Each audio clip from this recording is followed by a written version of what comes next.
Sir ఇప్పుడు నేను ఇండియాలో ఏమైనా కొనాలి అన్నా, పోనీ హైదరాబాద్‌లో నేను ఒక అపార్ట్మెంట్ తీసుకోవాలన్నా, నా అపార్ట్మెంట్‌కి పెట్టిన దానికంటే ఎక్కువ నేను రిజిస్ట్రేషన్ ఫీజు కట్టాల్సొస్తది. పెట్టడానికి నేను కొన్నా అన్నట్టుగానే 40,00,000 పెట్టాననుకోండి, 5, 6 లక్షలు నాకక్కడ దానికే పోతది. ఇంకొకసారి ఇంకెక్కువైనా కూడా విచిత్రంగా ఫీల్ అవ్వనక్కర్లే. మరి దుబాయ్‌లో రిజిస్ట్రేషన్స్ ఎలా ఉంటాయి సార్? దుబాయ్‌లో రిజిస్ట్రేషన్ ఛార్జ్ వచ్చేసి ఒకప్పుడు 2% 2013లో ఎక్స్‌పో 2020 అనౌన్స్ అయ్యేటప్పుడు అది 4% చేశారు. మీరు ఏ రెసిడెన్షియల్ కొన్నా 4% పే చేయాల్సి ఉంటుంది. దాని తర్వాత అకూద్ అని చెప్పేసి 5,000 దిరమ్స్ అదొకటి పే చేయాలి.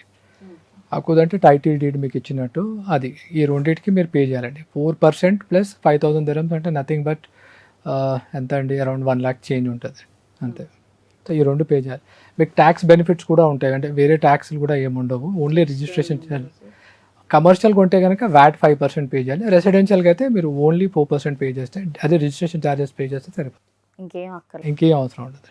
Okay sir. ఇప్పుడు అంటే సపోజ్ ఎవరైనా ఒక మధ్యతరగతి వ్యక్తి, ఆయన దగ్గర కొంచెం ఎక్కడో ల్యాండ్ ఉంది, సరే దుబాయ్లో ఇన్వెస్ట్ చేస్తే నాకు కొంచెం ఎక్కువ బెనిఫిట్స్ వస్తాయి అన్న ఇంటెన్షన్తోని అక్కడ ఇన్వెస్ట్ చేయాలి అనుకుంటున్నారు. మరి లోన్ పరంగా చూసుకుంటే అంటే దుబాయ్లో లోన్ ఫెసిలిటీ ఉంటుందా, లేకపోతే ఇండియాలో తీసుకొని మనం అక్కడ పెట్టుకోవచ్చా? దుబాయ్లో వర్క్ చేసే వాళ్ళకి 2-3 డాక్యుమెంట్స్ ఇచ్చేసి ఎలిజిబిలిటీ ఉంటే ఈజీగా లోన్ వచ్చేస్తుందండి. అదే ఇక్కడ పనిచేసి అక్కడ లోన్ కావాలంటే వాళ్ళకి చాలా డాక్యుమెంట్స్ ఇవ్వాల్సి ఉంటుంది. ప్లస్ మీరు ఫైనాన్షియల్గా చాలా స్టెబిలైజ్ అయ్యి మీ బ్యాంక్ స్టేట్మెంట్ బాగుంటేనే అక్కడి బ్యాంక్స్ మీకు ఫండ్ చేస్తాయి. ఆ ప్రాసెస్కి మీకు 2-3 మంత్స్ అవుతుంది. At the same time me financial అంటే అకౌంట్ స్టేట్మెంట్ చాలా స్ట్రాంగ్ ఉండాలి. మధ్యతరగతి వాళ్ళు అక్కడ చేయాలంటే కష్టం, కానీ అక్కడ మధ్యతరగతి వాళ్ళు లోన్కి వెళ్ళాలంటే వాళ్ళకి ఈజీ ఉంటుంది అనమాట. వాళ్ళ శాలరీ అరౌండ్ 10,000 దిరమ్స్ ప్లస్ ఉంటే they will be getting 20 times. అదే 15,000 ప్లస్ ఉంటే అట్లా శాలరీ బట్టి వాళ్ళకి లోన్ ఎలిజిబిలిటీ ఉంటుంది. మార్ట్గేజ్ లోన్ కానీ పర్సనల్ లోన్ కానీ అంతా శాలరీ బట్టి ఉంటుంది. It's very easy there to get a loan. Okay. అంటే మనం ఇప్పుడు దుబాయ్ అనేది చాలా మందికి డ్రీమ్ సిటీ అని చెప్పుకోవచ్చు. ఒకప్పుడు ఏంటంటే మీరు ఇందాక అన్నట్టు మార్కెట్ అప్ అండ్ డౌన్ అవ్వడం వల్ల కొంచెం వెనకాడుతున్నారు అన్నట్టుగా వినిపించనుండే. 2020 లాక్డౌన్ అయిన తర్వాత కూడా దాని తర్వాత కొంచెం పైకి అంటే అప్ అండ్ డౌన్ ఎక్కువ చూసింది. మరి ఇప్పుడు కూడా మళ్ళీ అప్ అండ్ డౌన్ అయితే ఇన్వెస్ట్ చేసిన వాళ్ళకి ఎలాంటి ప్రాబ్లమ్స్ వచ్చే అవకాశం ఉంది, లేదా స్టేబుల్గా ఉంటుందా ఇప్పటి నుంచి? ఇప్పుడైతే డౌన్ అయ్యే ఛాన్స్ లేదు. ఇప్పుడు అంటే మరి అప్ అంటే పైకి లేదు, స్టెబిలైజ్ అయిన market. As I said population వాళ్ళు 3 టైమ్స్ చేద్దాం అనుకుంటున్నారు, స్కేర్సిటీ ఉంది. సో డౌన్ అయ్యే ఛాన్స్ లేదు. There is a demand for the real estate sector, point number 1. Second వచ్చేసి దుబాయ్ అనేది నేను ఒక సిటీగా భావించను, నేను ఒక కంపెనీగా భావిస్తాను. దాని ఓనర్ వచ్చేసి షేక్ అల్ మొక్తమ్, దుబాయ్ కింగ్. అండ్ ఆల్మోస్ట్ తన కంపెనీ రన్ చేసినట్టు దుబాయ్ని రన్ చేస్తారు. వాళ్ళ విజన్ కానీ చాలా బాగుంటుంది. ప్రతి దాన్ని ఆయన నెంబర్ 1 చేయాలని చాలాసార్లు వీడియోస్లో పెట్టాడు. I want number 1 in all the, వాళ్ళకు ఉండే కంట్రీస్లో వచ్చే పాపులేషన్ కానీ అన్నీ కూడా నెంబర్ 1 ఇవ్వాలని ఆయన కోరిక. ఆయన ఏమంటారంటే నేను ఒక 20 years 30 years down the line కాదు, ఇప్పుడే ఇద్దామని ఆయన ఫీలింగ్. అలా వాళ్ళంతా కూడా వర్క్ చేస్తున్నారు. సో ప్రతి కూడా స్టెబిలైజ్ అయింది ఎట్ ప్రెజెంట్. ఒకప్పుడులాగా లేదు మార్కెట్, చాలా స్టెబిలైజ్ బికాజ్ ఎకానమీ స్టెబిలైజ్ ఉంది వాళ్ళది. Safest have and place, tax benefits ఉంటాయి. మెయిన్గా పాపులేషన్ అట్రాక్ట్ కావడానికి గోల్డెన్ వీసా ఇస్తున్నారు. Golden visa is nothing but 10 years multiple visa. 10 years మీరు మీ ఫ్యామిలీ మొత్తం కూడా any time visa without visa రావచ్చు అనమాట. 10 years తర్వాత వెరీ నామినల్ అమౌంట్ తోటి దాన్ని రెన్యూ చేస్తారు. అది ఎవరికి ఇస్తారంటే 2 million దిరమ్స్, సుమారు 4.8 to 5 CR ఇన్వెస్ట్ చేసిన వాళ్ళకి, అంటే అక్కడ కొన్న వాళ్ళకి ప్రాపర్టీ కొన్న వాళ్ళకి వీసా ఇస్తారు. ఇంతకుముందు ఏంటంటే కంపల్సరీ 5 crores ఇన్వెస్ట్ చేయాలి. ఇప్పుడు దాన్ని ఇంకొంచెం తక్కువ చేసి డౌన్ పేమెంట్, మీరు ఒక ప్రాపర్టీ కొన్నారు 5 crores వాల్యూ, మీరు down payment around 10 lakhs 20 lakhs down payment, ఆ డౌన్ పేమెంట్ సర్టిఫికేట్ చూపిస్తే మీకు గోల్డెన్ వీసా వచ్చేస్తుంది. ఓకే. మీ పిల్లలు బిలో 18 years ఉంటే వాళ్ళకి వైఫ్ అండ్ హస్బెండ్ ఇద్దరికి కూడా మల్టిపుల్ వీసా ఉంటుంది అనమాట. Okay sir. అంటే గోల్డెన్ వీసా రావడానికి మెయిన్ అంటే ఏమేమి కావాలి సార్? ఓన్లీ అక్కడ ఇల్లు ఒకటే తీసుకుంటే సరిపోతుంది, ఇంకేమైనా అడిషనల్గా మనం అక్కడ ఖచ్చితంగా స్టే చేయాల్సిన అవసరం లేదండి. గోల్డెన్ వీసా టాలెంటెడ్ పీపుల్స్కి ఇస్తారు, సైంటిస్ట్ కానీ ఎవరైనా యాక్టర్స్ కానీ ఫిలిం యాక్టర్స్ కానీ ఫ్రీగా ఇస్తారు. యాక్చువల్గా వాళ్ళది ఏంటంటే మెయిన్ టాలెంట్ని పూల్ చేద్దామని, వరల్డ్లో ఉన్న టాలెంట్ అంతా వాళ్ళ దగ్గర రావాలని. ఒకప్పుడు వాళ్ళు ఓన్లీ టాలెంట్ పూలు రియల్ ఎస్టేట్ వీటిలో ఉండేవాళ్ళు. వాళ్ళు ఏంటంటే ఇప్పుడు ఎడ్యుకేషన్ సిస్టమ్ కూడా చాలా స్ట్రాంగ్ చేస్తున్నారు.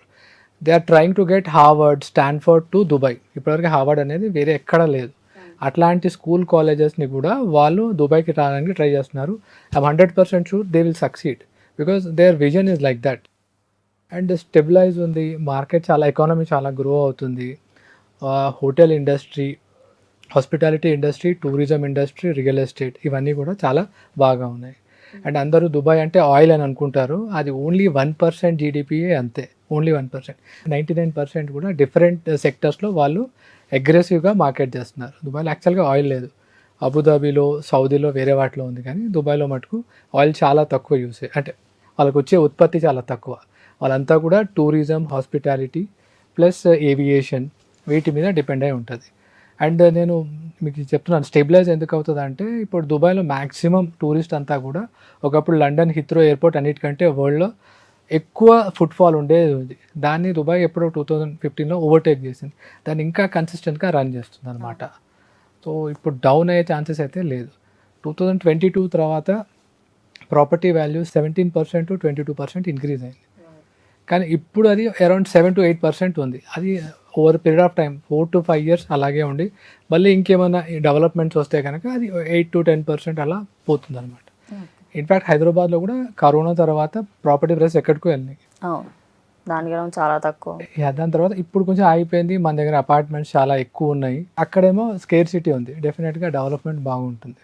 ఓకే సార్, ఇప్పుడు ఇన్స్టాగ్రామ్లో చాలామంది వీడియోస్ చూసే ఉంటారు. అంటే ఒక దుబాయ్ అయినా సమ్ రియల్ ఎస్టేట్లో ఉన్న వ్యక్తి మాట్లాడతారు, ఇటు సైడ్ వేరే కంట్రీ ఉన్న అబ్బాయి మాట్లాడుతూ ఉంటారు. లైక్ ఒక 1 crore పెడితే మీ కంట్రీలో ఏమొస్తుంది, 2 crores పెడితే మీ కంట్రీలో ఏమొస్తుందని.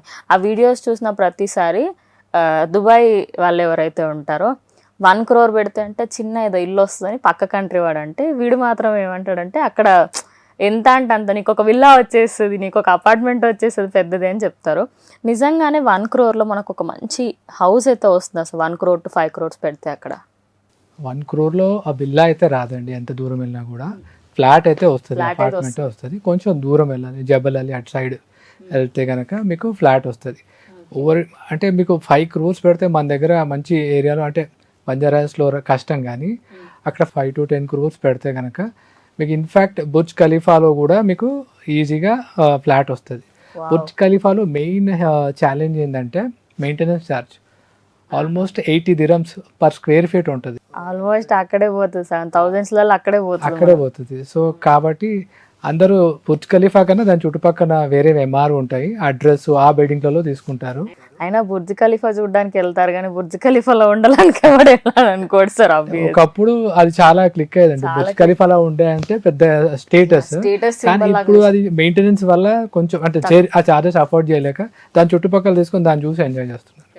నా ఫ్రెండ్ డమాక్ పారామౌంట్ అని ఒక హోటల్లో ఇట్స్ అబౌట్ 4.5 million 3 bedroom తీసుకున్నాడు. ఒక సైడ్ సీ వ్యూ ఉంది, ఒక సైడ్ బుర్జ్ ఖలీఫా వ్యూ ఉంది. 4.5 million అంటే సుమారు 10-12 crores అనుకోండి. చాలా అద్భుతమైన ఫ్లాట్, వండర్ఫుల్ అమేజింగ్ వ్యూ. ఒక బెడ్రూమ్ నుంచి సముద్రం కనపడుతుంది, బుర్జ్ ఖలీఫా ఫుల్ వ్యూ ఉంది. సో అలాంటిది మనకి దొరుకుతుంది. అదే ఇక్కడ మనం 12 crores పెడితే ఇప్పుడు వచ్చే ప్రాపర్టీస్ అన్నీ కూడా రాఘవ కానీ, తర్వాత ట్రైలైట్ కానీ చాలా కాస్ట్లీ అయిపోయింది. అంటే నిజం చెప్పాలంటే మీరు చెప్తున్న విధంగా ఇప్పుడు 5 crores మనకు ఒక అపార్ట్మెంట్ వస్తుంది అంటే నిజంగానే చాలా తక్కువ అని చెప్పుకోవచ్చు. అది దుబాయ్ అటువంటి అంత రిచ్ టైప్ ఆఫ్, అంటే ఒక మంచి కంట్రీ అని చెప్పొచ్చు, సేఫెస్ట్ కంట్రీ అని చెప్పొచ్చు. ఇప్పుడు బంజారాహిల్స్, జూబ్లీహిల్స్ సైడ్ మనం వెళ్తే 5 crores పెడితే నాకు విల్లా వస్తుంది అంటే రాదండి. చిన్న అపార్ట్మెంట్, చిన్న ఒక బిల్డింగ్ ఇస్తాం మీకు. అపార్ట్మెంట్స్ కూడా ఉన్నాయి సార్, నిజం చెప్పండి 3 BHK అపార్ట్మెంట్స్ కొన్ని 5 crores వరకు వెళ్ళినవి కూడా ఉన్నాయి. మరి అంటే ఇప్పుడు దుబాయ్ ఇన్వెస్ట్ చేయడానికి ఇది మంచి టైం అంటున్నారు.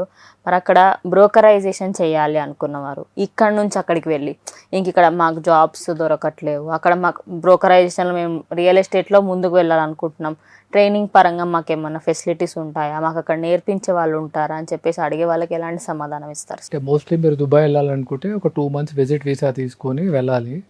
అంతకుముందు మీరు లింక్డ్ఇన్లో మ్యాక్సిమం బ్రోకరేజ్ కంపెనీస్ ఉంటాయి దుబాయ్లో, brokerage company, top brokerage companies, వాటిలో అప్లై చేయాలి. మ్యాక్సిమం అక్కడ జాబ్స్ అనేది లింక్డ్ఇన్ త్రూవే. ప్రతి HR లింక్డ్ఇన్లో వీఆర్ హైరింగ్ అని చెప్పేసి వాళ్ళ ఫొటోస్ పెట్టేసి మనకి లింక్డ్ఇన్లో పెడతారు.